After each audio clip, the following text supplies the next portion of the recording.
Hello everyone, welcome to MS study Guru. आज की इस वीडियो में हम डिस्कस करने वाले हैं यूजीसी नेट जेआरएफ के एग्जाम के बारे में। देखिए, जो भी न्यू एस्पायरेंट्स हैं, अभी अभी मास्टर्स किया है या मास्टर्स में हैं और इस एग्जाम के बारे में उन्होंने सुना है अपने प्रोफेसर से, अपने कोलीग से, और इसको क्लियर करना चाहते हैं इस एग्जाम को, और असिस्टेंट प्रोफेसर आगे बनना चाह रहे हैं, तो ये फ्रेशर्स के लिए वीडियो है। ठीक है, बिकॉज जो फ्रेशर्स हैं, न्यू एस्पायरेंट्स हैं, उनके दिमाग में इस तरह के काफी सारे डाउट्स रहते हैं इस एग्जाम की एलिजिबिलिटी को लेकर, इसके पैटर्न को लेकर, है ना, और इसका जो एग्जाम का लेवल है उसको लेकर दिमाग में क्वेरीज रहती हैं। तो आज की वीडियो में सब डाउट्स आपके क्लियर होने वाले हैं। नए आए हैं तो चैनल को सब्सक्राइब जरूर कर लीजिएगा। आपको बता दूं कि इकोनॉमिक्स की अगर आप किसी भी कॉम्पिटिटिव एग्जाम की तैयारी कर रहे हैं, UGC net economics, set, PGT, lecturer, AP, Indian economic services या आरबीआई, डीपीआर, गेट इकोनॉमिक्स, तो इकोनॉमिक्स के लिए हमारा प्लेटफॉर्म जो है वो डेडिकेटेड इकोनॉमिक्स के लिए ही आपको पढ़ाता है और इकोनॉमिक्स के हर कॉम्पिटिटिव एग्जाम की तैयारी करवाता है। यूजीसी नेट इकोनॉमिक्स में हम लोग स्पेशलाइज्ड हैं। तो आज आपके साथ जो डिस्कस करने वाली हूँ, ये हमारे नेट इकोनॉमिक्स के जून 2026 के बैचेस हैं। यूजीसी नेट जेआरएफ क्या है, इसकी eligibility, age limit, syllabus, exam pattern और एग्जाम डेट्स, मतलब कि कब इसका एग्जाम होता है, ये सब चीजें आज हम इसमें क्लियर करने वाले हैं। ध्यान से आज के लेक्चर को पूरा सुनिएगा। तो ये जो यूजीसी नेट जेआरएफ का एग्जाम है, यूजीसी, देखिए, जब भी एक बच्चा अपनी मास्टर्स में एंटर करता है तो इस एग्जाम के बारे में सुनता है अपने प्रोफेसर से, अपने टीचर से, है ना, या जो आपके साथ आपके फ्रेंड सर्कल से, अपने सीनियर्स से, कि तुमने मास्टर्स में अगर एडमिशन लिया है तो मास्टर्स के बाद तुम नेट जेआरएफ का एग्जाम क्लियर करके एपी असिस्टेंट प्रोफेसर बन सकते हो, है ना। तो अब ये जो आपका यूजीसी का एग्जाम है, नेशनल एलिजिबिलिटी टेस्ट, नेट इसको बोलते हैं, NET is national eligibility test. Basically ये टेस्ट डिटरमाइन करता है आपकी एलिजिबिलिटी को। देखिए, दो चीजें इसमें होती हैं आपका। अब मैं ये वीडियो बनाने का मेरा मेन पर्पस ये है कि कई बार ना कोई स्टूडेंट है ना, वो कहते हैं कि मैम नेट के लिए आपके पास कोर्स है, जेआरएफ के लिए है क्या? हमको जेआरएफ के लिए कोर्स चाहिए। भाई, ऐसा अलग अलग कुछ नहीं होता, ये सेम है, नेट सेम है, जेआरएफ सेम है।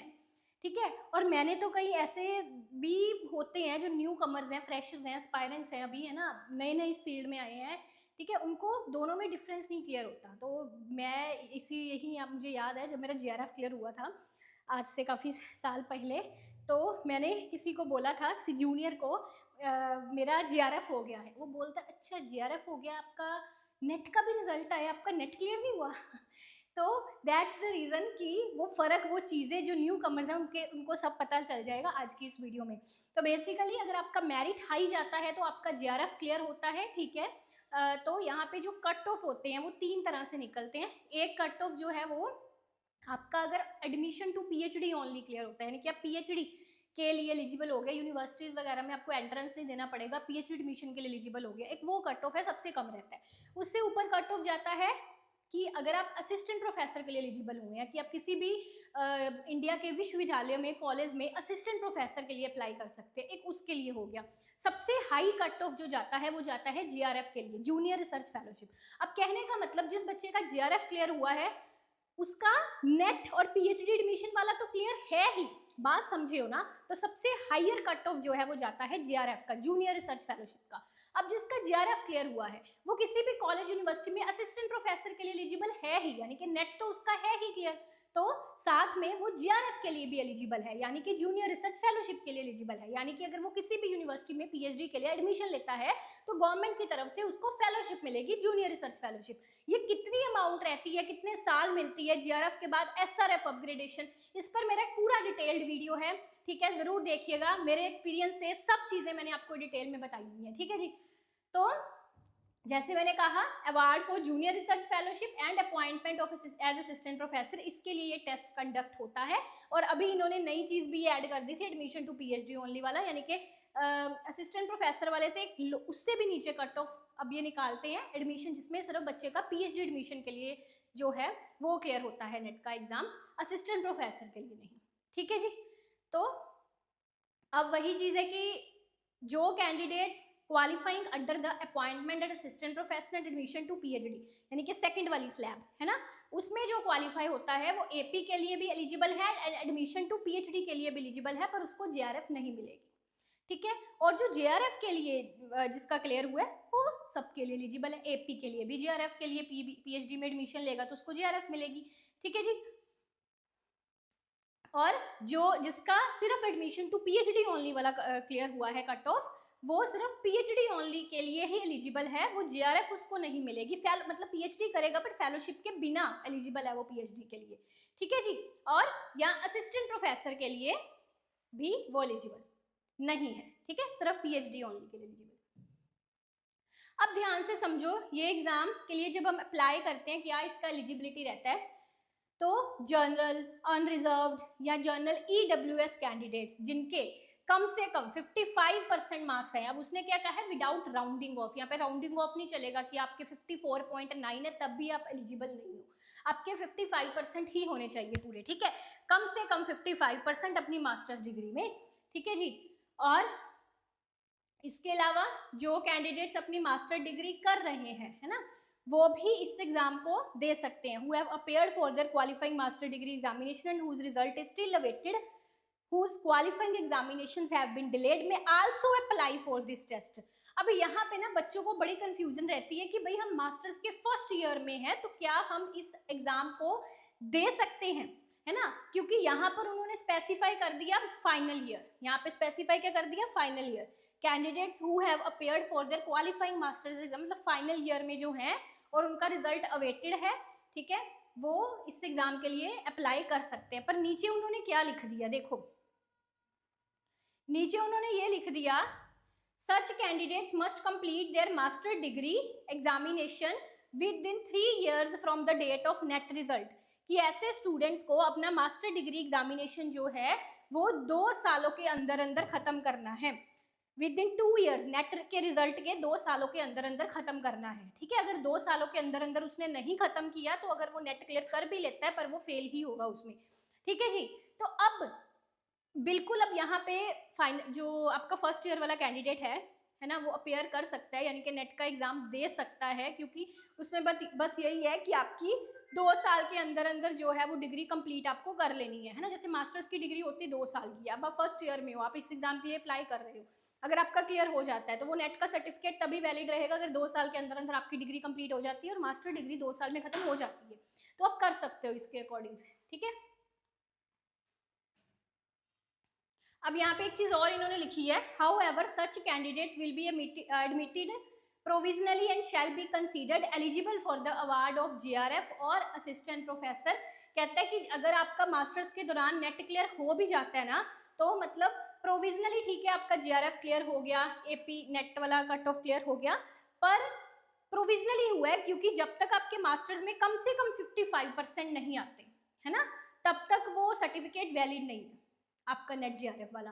तो अगर यही ओबीसी एससी एसटी वाले हैं उनके लिए ये मार्क्स उन्होंने 50% रखे हुए हैं, यानी कि जर्नल वालों के लिए 55% है और as you now caste reservation उसके लिए 50% है, ठीक है। और अगली चीज यहाँ पे और है, अब जिस बच्चे का एडमिशन टू पीएचडी ओनली वाला क्लियर हो रहा है, कहते हैं दोज कैंडिडेट्स हु क्वालिफाई, जो सबसे लोअर कट ऑफ था, है ना, लोअर स्लैब था, एडमिशन टू पीएचडी ओनली वाला जिसका क्लियर हो रहा है उसको अपनी मास्टर डिग्री जो है वो 1 साल के अंदर अंदर करनी है, within 1 year from the date of NET result with required percentage, यानी कि एडमिशन टू पीएचडी ओनली वाला सिर्फ 1 साल के लिए वैलिड रहेगा। तो अगर आप मास्टर्स के फर्स्ट ईयर में हो, आपने एडमिशन टू पीएचडी ओनली वाला क्लियर कर लिया, तो वो आपका फिर मास्टर्स के बाद वैलिड नहीं होगा। इसलिए मतलब रिकमेंडेशन मेरी भी आप सबको यही है कि भाई आप नेट का एग्जाम ना मास्टर्स के फाइनल ईयर में ही दीजिए, क्योंकि क्या पहले मास्टर्स के फर्स्ट ईयर में आपके इकोनॉमिक्स की मतलब कोई भी सब्जेक्ट है इसके कंसेप्ट तो अभी आप सीख रहे हो, है ना, अभी आप सीख रहे हो उन चीज़ों को, अभी नेट का एग्जाम दोगे तो वो कहीं ना कहीं आपका अटेम्प्ट भी ऐसे ही मतलब चलो अटेम्प्ट तो अनलिमिटेड होते हैं, पर फिर भी अगर हम ज़्यादा अच्छी तैयारी करके दे तो ज़्यादा बेटर है। मतलब आप वैसे दे सकते हो कि बस देखने के लिए मुझे पैटर्न वगैरह देखना है, पर उम्मीद मत लगाइए ना कि भाई फर्स्ट ईयर में मेरा क्लियर हो जाए, इतनी उम्मीद मत लेके चलिए, फाइनल ईयर में है कि हाँ मेरा क्लियर हो जाए, क्योंकि फर्स्ट ईयर में तो अभी आप कंसेप्ट सीख रहे हो और इसमें मास्टर्स वाले कंसेप्ट आते हैं, आपके मास्टर्स से भी एडवांस लेवल के कंसेप्ट आते हैं, तो वो वहाँ पे प्रॉब्लम हो जाएगी अगर आप फर्स्ट ईयर में उम्मीद लगा के बैठोगे थोड़ी, तो एग्जाम का लेवल हाई रहता है। तो मास्टर्स के फाइनल ईयर तक आप काफ़ी चीज़ें अपने सब्जेक्ट की सीख गए हो, उस टाइम आप उम्मीद लगाओ कि हाँ मेरा क्लियर हो जाएगा अब, ठीक है, या मास्टर्स के बाद। तो पीएचडी ओनली वाला सिर्फ 1 साल के लिए यहाँ पर वैलिड है। आगे क्या है, एज लिमिट। अब ध्यान से सुनिए, जीआरएफ की एज लिमिट यहाँ पे 30 इयर्स है, नॉट मोर देन 30 इयर्स, ठीक है, 30 ईयर्स है, और नेट की कोई एज लिमिट नहीं होती। मतलब नेट का सिर्फ नेट का अगर आपको देना है ना, जो आपका सेकंड कट ऑफ वाला जो मैंने बताया था, वो आप मतलब कभी भी किसी भी एज में दो, 40, 45, 50, 60, जिस मर्जी एज में दो, ठीक है, वो उसके लिए आप एलिजिबल हो। और नेट का आपका सर्टिफिकेट भी लाइफ टाइम वैलिड रहता है, ठीक है। पर आप जीआरएफ के लिए वहां पे जब आप फॉर्म फिल करते हो, वहां पे आपको ऑप्शंस आते हैं कि आप जीआरएफ क्लियर कर रहे हो, नेट क्लियर कर रहे हो, है ना। तो जो नेट के लिए आपको अप्लाई करना है उसकी कोई एज लिमिट नहीं है, पर जेआरएफ का ये होता है आपकी 30 एज लिमिट है, यानी कि अगर आप 30 से ज्यादा हो तो आपको जेआरएफ का फायदा नहीं ले पाओगे, ठीक है, फेलोशिप वगैरह आपको नहीं मिलेगी। तो ये चीज है। अब यहाँ पे रिलैक्सेशन भी है, ध्यान से सुनो। कहता है रिलैक्सेशन ऑफ 5 साल की रिलैक्सेशन है उन कैंडिडेट्स को जो ओबीसी से बिलोंग करते हैं, SC ST एक्सेट्रा, है ना। एंड टू वुमेन एप्लीकेंट्स, मतलब 35 ईयर्स एज लिमिट उसने बताई है वुमेन एप्लीकेंट्स को, SC ST ये वाली कैटेगरीज को, OBC को, ठीक है, एंड टू वुमेन एप्लीकेंट्स, सभी तरह की वुमेन एप्लीकेंट्स और इन कैटेगरीज वालों को 5 साल का यहाँ पे रिलैक्सेशन दिया गया है, ठीक है। तो ये चीज रिलैक्सेशन उन कैंडिडेट्स को भी है जिनके पास कुछ रिसर्च एक्सपीरियंस है ना, जिन्होंने थोड़ा टाइम अपना रिसर्च में जो है वो स्पेंड किया है, तो काफी इसमें रिलैक्सेशंस भी दी गई हैं एज में, ठीक है। जैसे मैंने कहा था AP के लिए, एडमिशन टू PhD के लिए कोई अपर एज लिमिट इसमें नहीं है आपकी, ठीक है जी। आगे अगली चीज एग्जाम पैटर्न के बारे में। अब ये जो एग्जाम है आपका अभी ऑनलाइन मोड में होता है, यानी कि कंप्यूटर बेस्ड टेस्ट होता है ये, और एग्जाम का पैटर्न इस तरह से रहता है। आपके 2 पेपर्स होते हैं, एक जो आपका जर्नल पेपर है, इसमें जर्नल चीजें, टीचिंग एप्टीट्यूड, रिसर्च एप्टीट्यूड, इन चीजों से रिलेटेड आता है। जो सेकंड पेपर आपका कोर जो आपने मास्टर्स में पढ़ा है, आपका मास्टर्स इन इकोनॉमिक्स है तो इसमें इकोनॉमिक्स है, मास्टर्स इन कॉमर्स है तो सेकंड पेपर कॉमर्स है, ठीक है जी।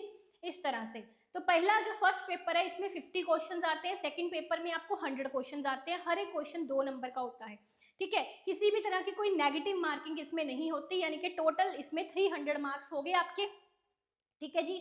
और 3 घंटे आपको मिलते हैं विदाउट एनी ब्रेक, किसी ब्रेक के बिना सारे क्वेश्चंस कंपलसरी हैं, आपको कंप्लीट करने होते हैं, ठीक है जी। आगे medium of question paper English भी रहता है, हिंदी भी रहता है आपका, ठीक है। Option for medium of question paper should be carefully choose. अब जब आप फॉर्म फिल करते हो, कहता है कि उस टाइम पर आप मीडियम को बहुत केयरफुली चूज करना, क्योंकि उसमें क्या होता है कि जैसे आपने मान लो इंग्लिश मीडियम सेलेक्ट किया, बाय डिफॉल्ट जो आपके सामने स्क्रीन पर क्वेश्चन पेपर आएगा वो इंग्लिश में आएगा। हाँ, वहाँ पे ऑप्शन चेंज करने का रहेगा कि अगर पर्टिकुलर किसी क्वेश्चन को आप हिंदी में देखना चाहते हो, वहाँ पे लैंग्वेज का ऑप्शन होता है, लैंग्वेज चेंज कर सकते हो उसका, है ना। पर अगर आप बाय डिफॉल्ट ही उसका मान लो हिंदी सेलेक्ट कर रहे हो, आपका है इंग्लिश मीडियम, तो सभी क्वेश्चन हिंदी में आएंगे, जिस वजह से बार बार लैंग्वेज चेंज करने में प्रॉब्लम होगी आपको, है ना। तो इसलिए वो बोलते हैं कि अपना जो क्वेश्चन पेपर का मीडियम है वो केयरफुली चूज कर लेना, ठीक है जी।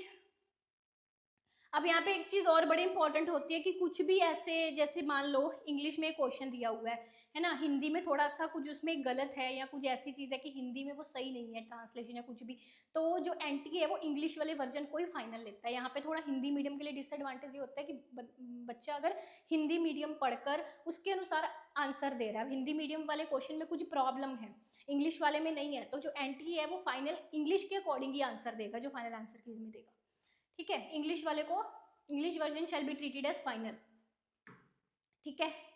अब मार्किंग स्कीम मैंने आपको बता ही दी है, 2 नंबर है, कोई भी नेगेटिव मार्क नहीं है यहाँ पर, ठीक है जी। एग्जाम डेट्स इसकी आपकी जो एक तो जून में एग्जाम होता है, एक दिसंबर जनवरी में होता है, जून जुलाई में और एक दिसंबर जनवरी, साल में 2 बार इसका एग्जाम आपका होता है। अभी लास्ट टाइम जून का एग्जाम आपका 25 से 29 जून के आसपास हुआ था, और इस बार भी इन्हीं तरीकों के बीच में, इनके जून के एंड में ला लीजिए, है ना, जून के एंड में, जुलाई के स्टार्टिंग में, इन डेट्स के बीच में ही आपका जो 2026 जून का एग्जाम है वो रहने वाला है, ठीक है जी। अब इसमें जो आपके पेपर 1 एंड पेपर 2 होते हैं, पेपर 1 सबके लिए कॉमन है, आप किसी भी इंग्लिश के हो, MA इंग्लिश, MA कॉमर्स, किसी में MA पॉलिटिकल साइंस, पेपर 1 आपके लिए कॉमन है। पेपर 1 में भी 10 यूनिट होते हैं, टीचिंग हो गया, रिसर्च एप्टीट्यूड हो गया, कॉम्प्रीहेंशन हो गया, पीपल डेवलपमेंट एनवायरनमेंट हो गया, हायर एजुकेशन हो गया, ये सारे। और जो पेपर 2 होता है आपका, उसमें भी 10 यूनिट्स होते हैं, इनके टोटल आपके 20 यूनिट्स होते हैं जो आपको करने होते हैं। अब ध्यान से मेरी बात समझिए, आपको दोनों पेपर्स में से किसी भी पेपर को इग्नोर नहीं करना। कहने का मतलब, कई एस्पायरेंट्स का होता है कि हम अपनी बैचलर में, मास्टर्स में इकोनॉमिक्स ही पढ़ के आए हैं, इकोनॉमिक्स वाले पेपर को लाइटली ले लें, है ना, या कई सोचते हैं कि भाई पेपर 1 जर्नल है ना, तो इसको लाइटली ले लें, ऐसा नहीं है। दोनों पेपर जो हैं ये अपने आप में ही बहुत मायने रखते हैं, क्योंकि पेपर 1 को इग्नोर करने से भी बच्चे का नेट जेआरएफ रह जाता है, और जो आपने मास्टर्स लेवल में अपना सब्जेक्ट पढ़ाना है इकोनॉमिक्स का या कुछ भी, उससे नेट का एग्जाम एडवांस रहता है थोड़ा, ठीक है, हायर लेवल की चीज़ें पूछी जा रही हैं। तो यानी कि ये मत सोचिएगा कि आपने 5 साल इकोनॉमिक्स पढ़ी है तो ये एग्जाम आपको ईजी लगेगा या ईजिली हो जाएगा इकोनॉमिक्स वाला पेपर, नहीं, इसके लिए काफ़ी डीप अंडरस्टैंडिंग की जरूरत होती है, जो ज़्यादातर मास्टर्स वाले स्टूडेंट्स ने उस लेवल की इकोनॉमिक्स नहीं पढ़ी होती, ठीक है।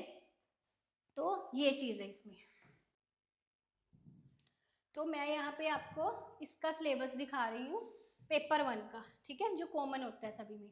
ये आपका पेपर 1 है, देखो इसमें एक होता है आपका टीचिंग एप्टीट्यूड, ठीक है, टीचिंग एप्टीट्यूड यूनिट होता है।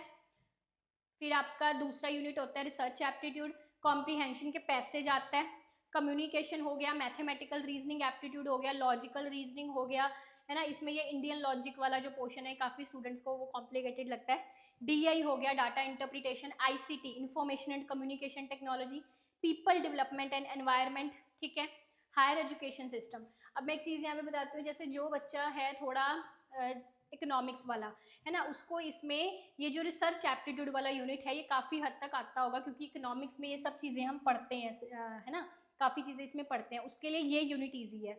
जो बच्चा जैसे कंप्यूटर साइंस में जिसका एमएससी वगैरह है ना, उसके लिए ये आईसीटी वाला यूनिट थोड़ा सही रहेगा, ईजी रहेगा। तो ये चीज़ है। जिसका एनवायरमेंटल में है अपना मास्टर्स वगैरह, उसके लिए पीडीई यूनिट जो है थोड़ा ईजी रहेगा। तो इन्होंने 10 यूनिट्स यहाँ पे जो है कंडक्ट करे हैं, ठीक है जी। आई होप आपको ये सेशन अच्छा लगा होगा। इससे अलावा कोई भी और आपको डाउट है आप कमेंट्स में ज़रूर बता देना। Best of luck, thank you.